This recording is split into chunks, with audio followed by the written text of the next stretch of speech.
Dit programma wordt mede mogelijk gemaakt door Stichting Jambo en Stichting Nelissen Smit Fonds.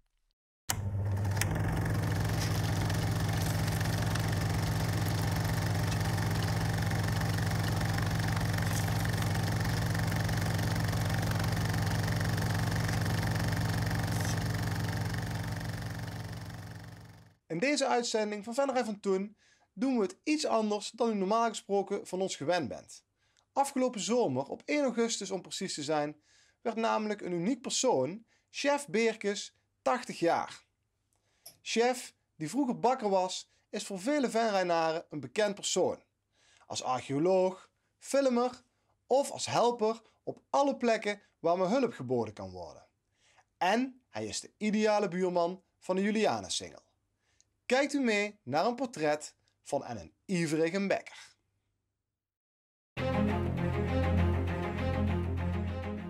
Chef Beerkes, ja. Iedereen in Venray kent hem.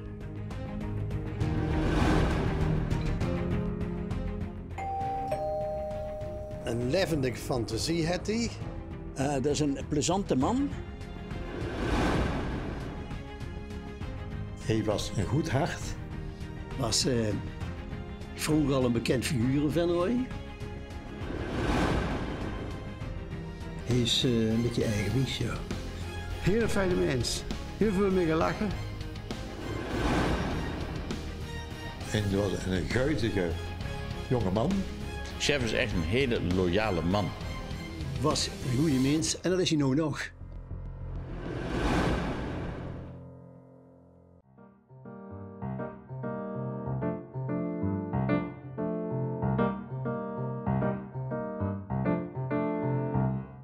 Van huis uit waren hadden die een bakkerij door, op de Nederlandseweg.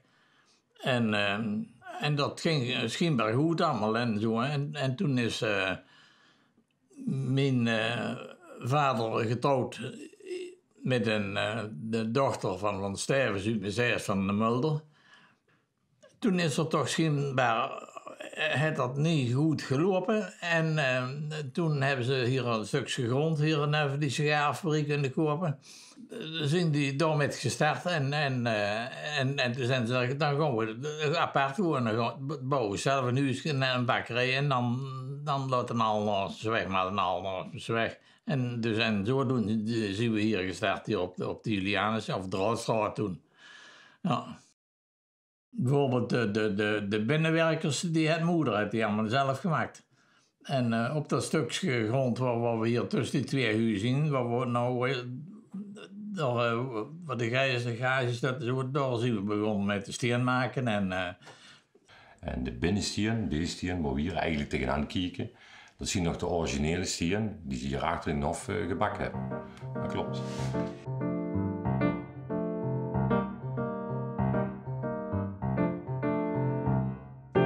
Bijvoorbeeld een gek idee was bijvoorbeeld dat Enzelle toen al een vliegtuig ging maken. En ook met gevlogenheid.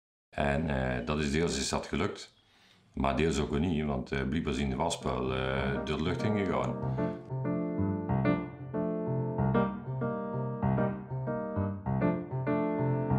Toen de bakkerij begon, was hier voor een grote deur met een raam en daar zat een haakwerk in. En in dat haakwerk, dat had je oma had gemaakt, daar stond in, eet Beerkes brood, dan word je vlug groot. Dat stond erop, dat was het motto van de bakkerij. Toen we hier erin zaten, hier in dat huis, toen is een kerel en ik ben geboren.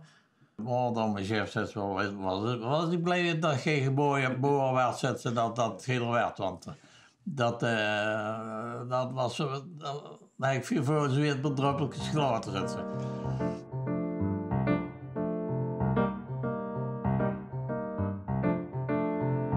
Maar toen kwamen de Duitsers erbij en omdat in Hotel de Keizer door wat inkwartiering van de Duitsers en mocht die mijl of iets ergens weggehaald of weet ik wat en dan weer aan een bakhof en dan vroegen ze van Frans kun je niet even er wat mekken van bakken of iets. We hadden altijd krijgen, al was het maar van de moffen, maar we hadden rijden.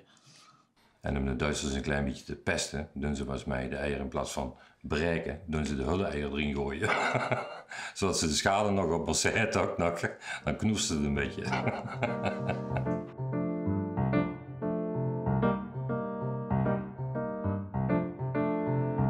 Als de sirenes gingen, dat er dingen waren, kwamen ze vragen of dat ze in de kelder mogen en zoiets allemaal zo doen. Wisten er toch heel veel in de buurt. Dat wij 2 kelders hadden hier in de garage en hier in het huis. En dan kwamen die mensen hier naartoe en daar heeft de vader ook een foto van gemaakt zo, met die mensen allemaal. Ja, het bombardement, dat gewoon was. De hele kelder, dat schokkelde en dat ging te kieren. En toen kwam mijn vader van Broekschen af met melk. En vrienden melkmek. En toen kwamen we over de puin heen lopen en naar de draal toe. En toen dacht ik bij mijn eigen, daar vinden we nooit niemand heel van thuis. En toen kwamen we dan erbij verschuren en dat huis lay helemaal plat. En de hele huis al dood en allemaal onder in de kelder. En het dak was daar, dat lay allemaal plat, dat hele zaakje daar. Ja.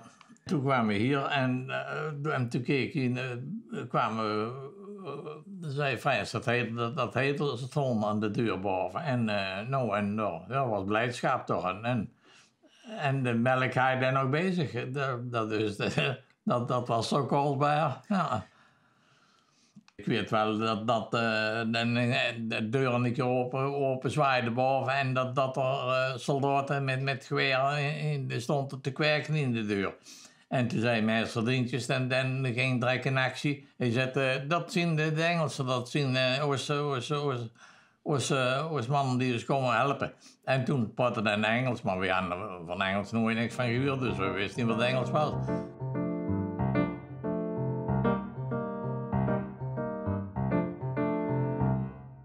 Dus net als andere mensen moesten we dus ook gewoon verhuizen. En toen kwamen we een deur aan. En toen zei vader, hier in de bakkerij zit hij. We zullen dus vragen of dat ze hier niemand kunnen gebruiken. Dan ga ik hier maar bakken. Nou, en we kosten meteen beginnen. Nou, en de moeder de winkel, dus het kost gewoon niet meer.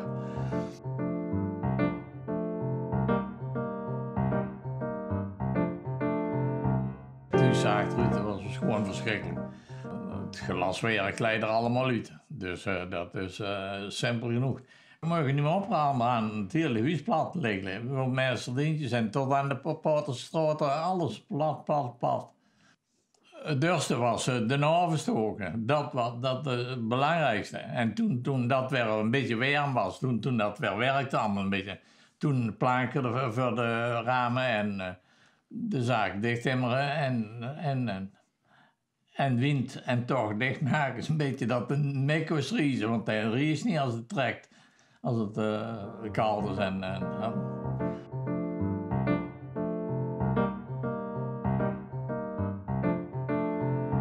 foto maken, dat lei vader wel, want hij heeft vroeger ook foto's gemaakt. En bijvoorbeeld van dat vliegtuig heeft hij foto van gemaakt en van het huis het onnoemelijk veel foto's heeft hij gemaakt. Het papier was op, dat kon hij niet krijgen. En toen bleek dat er hier in de Paterskerk ook een fotoontwikkelaar en alles was. En dan bleek dat ze die rollen van de vliegtuigen, dat ze als ze gebombardeerd hadden, dan neken ze er film van en dan kwam dat op een baan te staan. En dan zag je precies die bomtrechters over te zitten. Nou, en van dat papier zijn ze van, hebben we dat, hoe rollen we wat hebben nou? Micropasfoto's van, de grote foto's, dus papier aan we toen zat, dus dat was opgelost.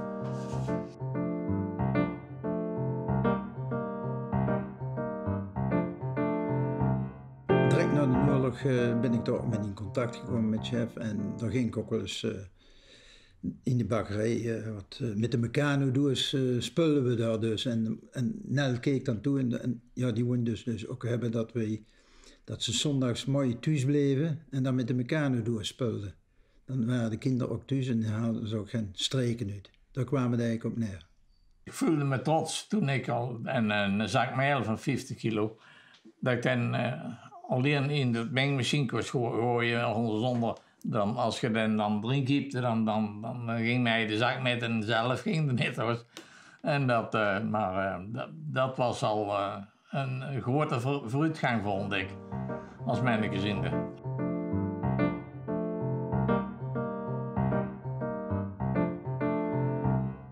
Nou, kom eens kijken, maar volgens mij waren dat de buren die eraan komen. Maar we zien wel. En toen gingen die dan naar toe en toen...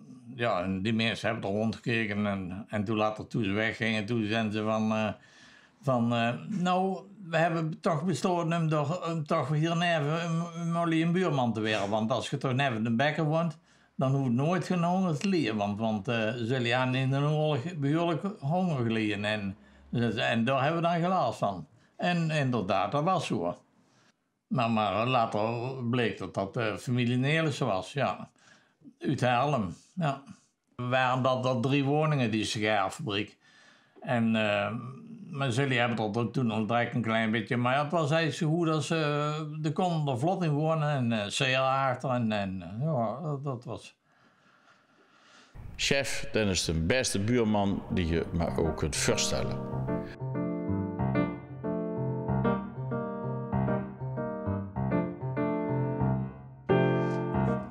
Vader zei tegen mij van, chef, je moet naar zijn landen gaan. Ik zal hem metnemen. En dan bij die zusters. En dan zal ik ook daar voorstellen. En vragen of dat je daar kunt komen werken in de bakkerij. Want het is beter voor jou dat je andere mensen leert kennen. En andere geien maken en alles. En toen werd het met vader steeds slechter. Hij kon niet goed met de bakfiets overweg. Hij was gauw moe. Toen hebben moeder en ik vader verzorgd. Maar tevens de winkel nog, de bakkerij gedaan. Alles liep eigenlijk gewoon door de mensen. Die kregen er netjes naar het droogje. En ik heb met moeder heb ik het... zolang als het ging tot zijn dood hebben wij de bakkerij voorgezet en de winkel. Als hij schuimkoekjes ging bakken, dan mogen wij als kinderen van school, want ik was een jaar of 12 was ik toen, gingen we voor het raam staan en dan riep chef van kom eens even naar binnen. Want dan was hij schuimkoekjes aan het maken op die platen en dat is lekker zoet. En dan mogen we naar binnen komen. En dan zegt hij, lust een beetje. En dan moet hij een beetje op de tong sterken. En een klein mupje op de tong geleerd. En dan, lust nog wat meer? Ja. En dan spoort hij de hele mond vol dat de neus eruit kwam. De jongen kon nog geen lucht meer halen. We hebben toch moeten lachen met hem. Met mekbakken en koekjes bakken en dat roken die allemaal. Aan de reuk al, die wisten wat er gewoon in. Of het een speklasje was of net wat, daar kon er wel ruiken. Nou, en dan waren die er.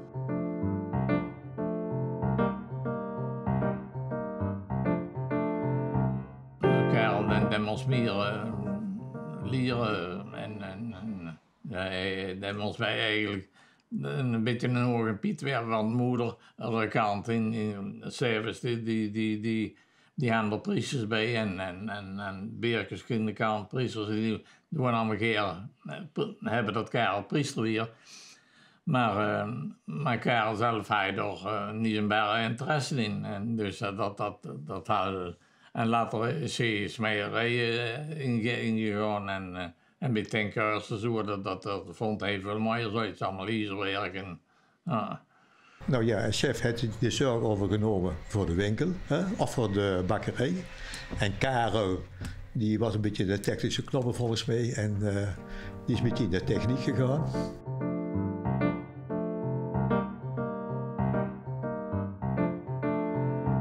We hebben altijd in de weekenden en de feestdagen hem geholpen als kameraden in de bakkerij. Hè? En daarna dronken we meestal toch wel een pilsje. En we waren ook een keer uit geweest of wat, weet ik niet. We kwamen daar terug in de Draal, was toen nog de Draal, de Jaren-single. En toen hebben we een keer een wedstrijdje hoogpissen gedaan. Hè? En er was er een bij die pissen zelfs op het erkertje van hun huis. Hè? Nou, dus toch meer dan 2 meter, 2,5 meter zeg maar eigenlijk. Hè? En probeer dat nou nog maar snel te doen.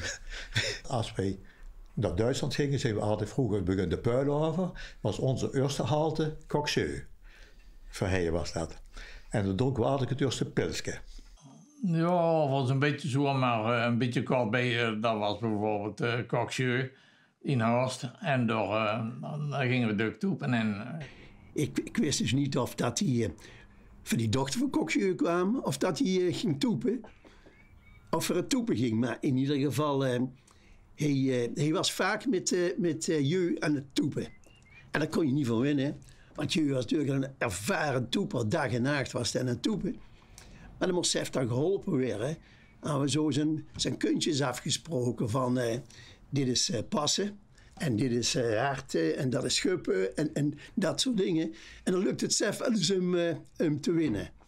Maar ja, of je nou van toepen kwam, weet toch al dat hij kwam vrije toch. Maar uiteindelijk is hij ook met die dochter getrouwd. Hè? Maar het toepen, dat had je nooit gewonnen. Die dochter wel. Dus... Zijn mam is een dochter van Koksjeu, van Hotel Koksjeu. Dat iedereen kent hem als Koksjeu. Maar eigenlijk is het Vrije. Oh, dat is de officiële naam. Chef is getrouwd met Mieke in Horst. Ik zie nog de bruiloft geweest. Ik heb een foto dat ik met de vader en moeder van Mieke en ons vader en moeder samen aan tafel zitten op de receptie van hun bruiloft. Dus eigenlijk vanaf het begin af aan heb ik gezin metgemaakt.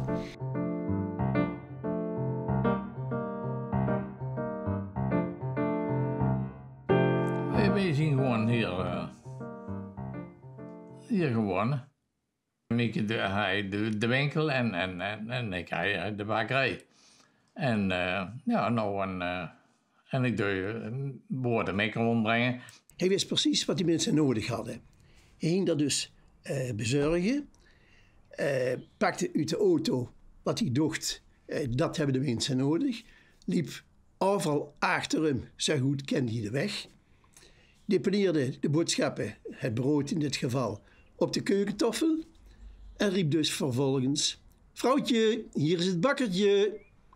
En weg was hij weer. En ik denk dat hij ergens in de mond kwam afrekenen of zo.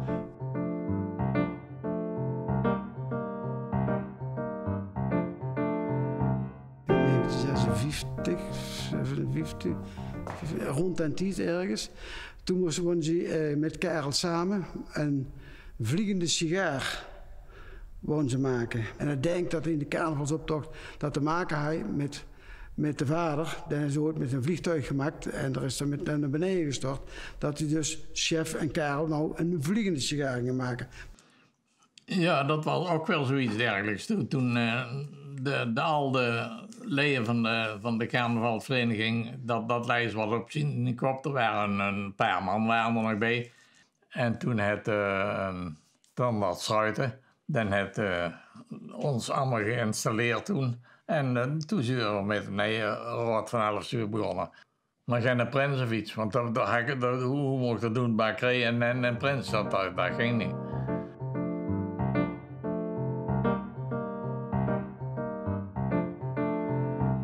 Ja, voor Juliaans in 42 is hij wat medebewoner.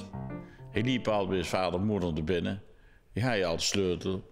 Hij wist alles van ons vader. Hij wist alle zorgen, alle plezier. Via zijn buurt thuis. Chef is al bij ons op de vloer gekomen en wij al bij hun. Dus wij voelden elkaar wederzijds welkom.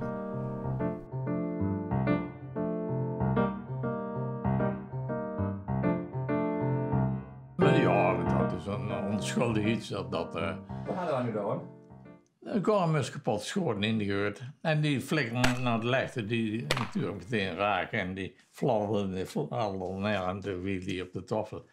Volgens mij Mia, toen Mia had hij nog huren kwijken voor Nielsen. Moordenaar. Frank, hij is een klein, zo'n zwaar poesje, hoor.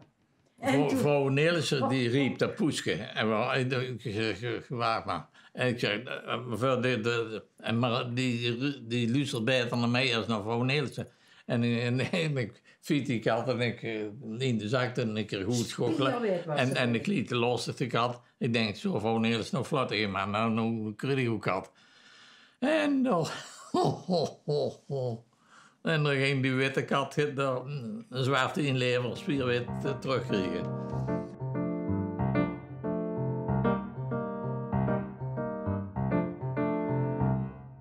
dat zo lang goed gegaan.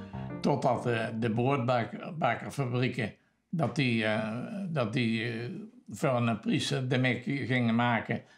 Dat ik door de mek niet voor kon bakken en anderen ook niet. Iedere dag gingen er fiet. En zo ging het me dus ook minder. En toen zei Nelis van, als het nou slecht gaat, zegt hij, wil je niet bij ons komen werken? Zegt hij, want ik heb in Venray hier het ziekenhuis aangenomen, zegt hij. En daar kunnen wij wel iemand gebruiken voor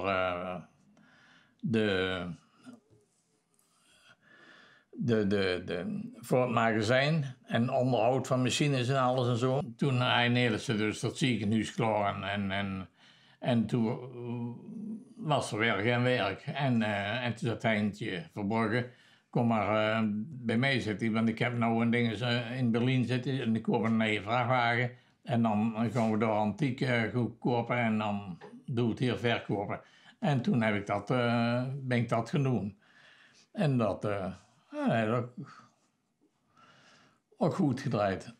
Want toen ging hij zelf ook een beetje voor zichzelf sparen en verkopen en inkopen. Maar dat heeft niet zo lang geduurd. Dat is, ik denk een jaar of 2, 3 of zo is dat geweest. En toen ging het gewoon niet meer. Want toen kwam ook oma kwam hier neer wonen. De winkel was ook niet meer wat het zien was. En Mia die had er stomerij bijgepakt. En toen, dan kostte een vloerkleedje er wel een persje, een fietsje er wel bij verkopen. En dat ging dan.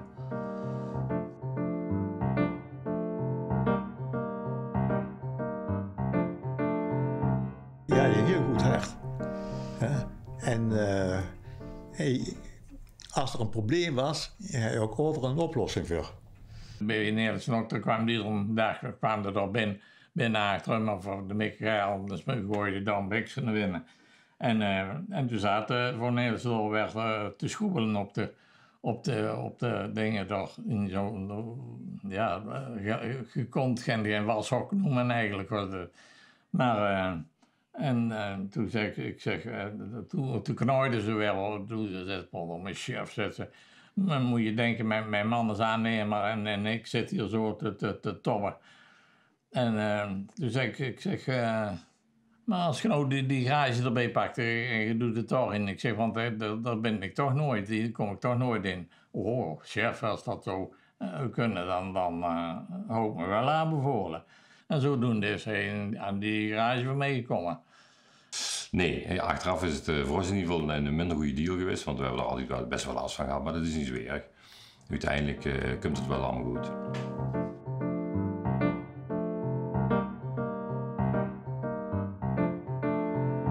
En weekend dan was Mia bij Truus Holsman.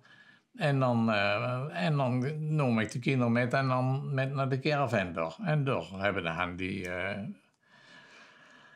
schrik zat altijd. Ja, officieel heette dat stukje waar wij zaten High Chaparral. Want dat was bij de ingang van de poort, want dat vergeet ik nooit, maar was een mooi houten bord was er gemaakt met de tekst erop High Chaparral. Daar hebben we ook als Duits fantastisch op kunnen halen. Als kind ziende. En we altijd door. Dat was gewoon geweldig weer of geen weer. Meestal waren we wel door. Ja. En dat is eigenlijk zo'n fijne plaats is dat geweest al die jaren. Heerlijk is dat.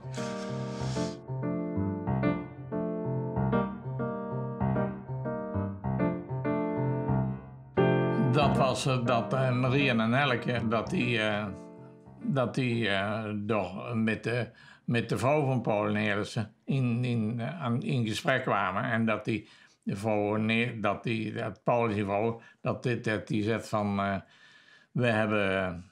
ik heb de directeur van de koolfabrieken, die wil graag een au pair hebben voor in het huis.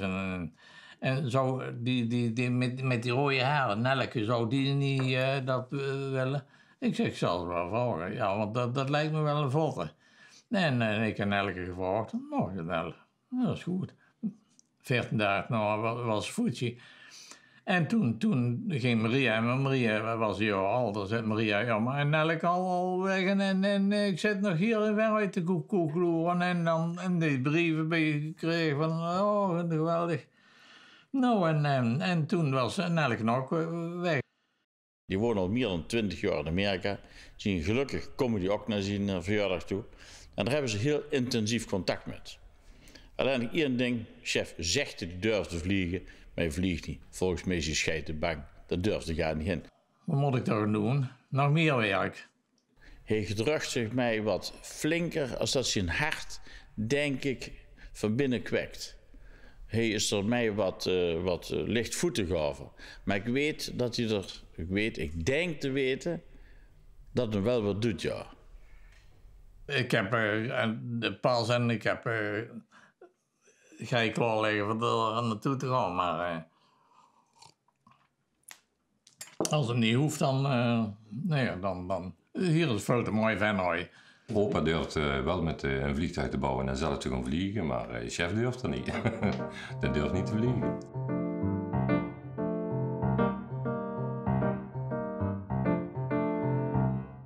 Chef product tegen ons vader. Dan hangt een grote foto van ons vader in de kamer. Dan komt chef 's morgens binnen. Zegt hij, Loekie, alles goed boven, ik denk aan je.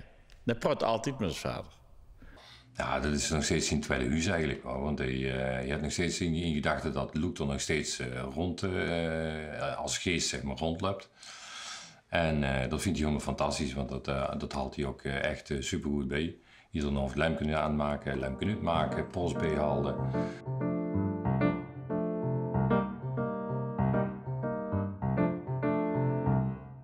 Hij is zo loyaal als de pest. Als je ziet wat chef van de straat doet, van heel veel huis heeft hij sleutels. Hij zorgt dat die huis afgesloten wordt als de mensen op vakantie gaan. Dat de pakjes aangenomen worden. Hij bewaakt de huis. Al jaren doet hij dat. En wat niet vertrouwt, dan loop je al een beetje in de buurt en zoveel mottige hier.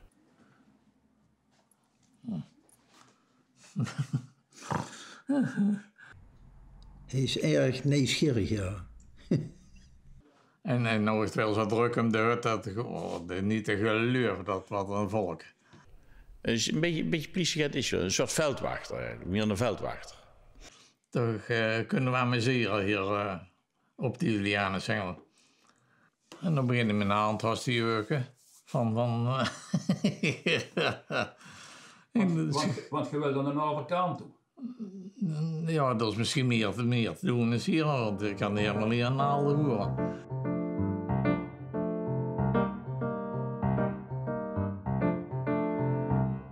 Als je pijn hebt bij ons in de straat, dan moet je maar naar de chef te gaan. Dan even daarna, dan voel je geen pijn meer, had een brandwond of zo, dan was het gewoon weg. Dan voel je het niet meer. En hoe gek dat ook klinkt, hoe dat kan, dat snap ik nou nog niet. Maar dat deden we allemaal in de straat. Dat was altijd chef. Dat was gewoon de pijnbidder.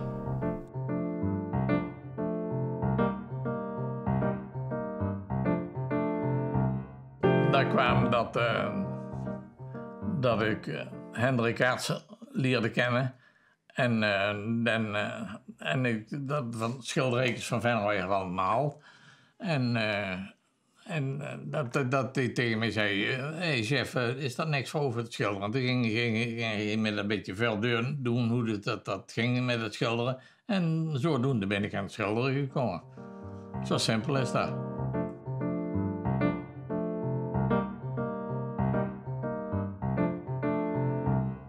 Multifunctioneel. Hij schildert, hij filmt, hij neemt interviews op, hij graaft.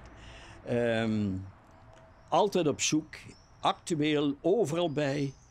Hij is eigenlijk de televisieman van Venray.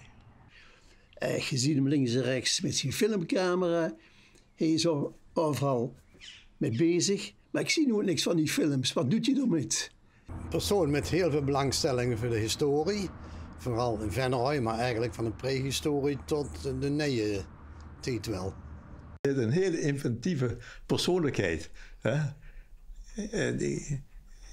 Ook als er ergens iets was, je had overal een oplossing voor. En ik denk toch ook wel dat je dat ook een beetje hebt van zijn vader en zijn moeder eigenlijk. Hè. weet wel dat je een teefort gerestaureerd hebt in zijn eentje. En dan moet ik toch zeggen, dat is toch wel een heel... Ik heb het zelf ook gedaan, maar het is toch een heel werk om dat allemaal precies en goed te doen. Want er kunt toch nog wel bekeken. Dan denk ik aan een soort wondermens. Die kan alles maken. Chef, dan is de beste buurman die je maar ook kunt voorstellen. Vanaf 1948 is Chef de buurman van onze familie. En we hebben vanaf 1948 is alles goed gegaan.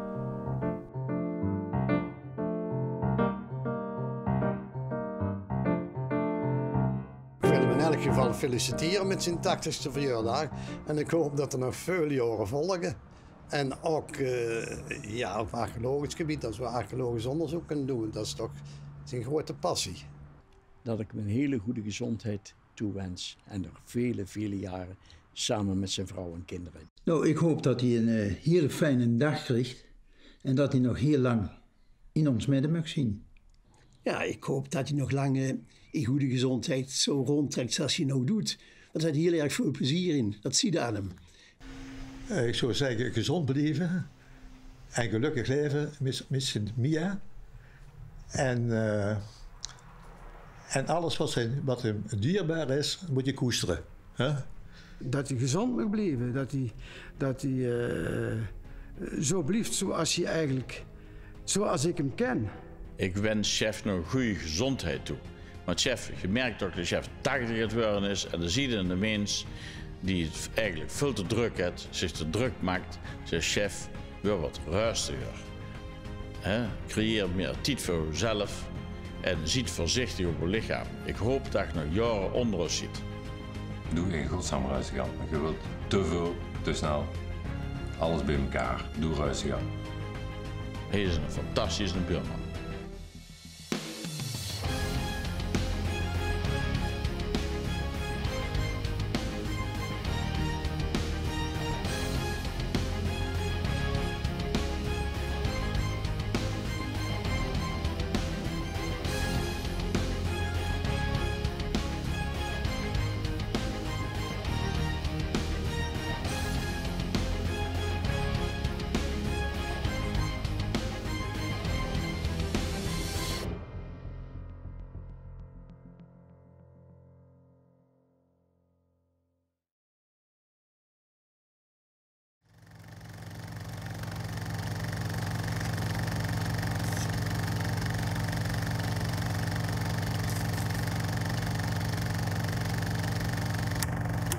Dit programma wordt mede mogelijk gemaakt door Stichting Jambo en Stichting Nelissen Smit Fonds.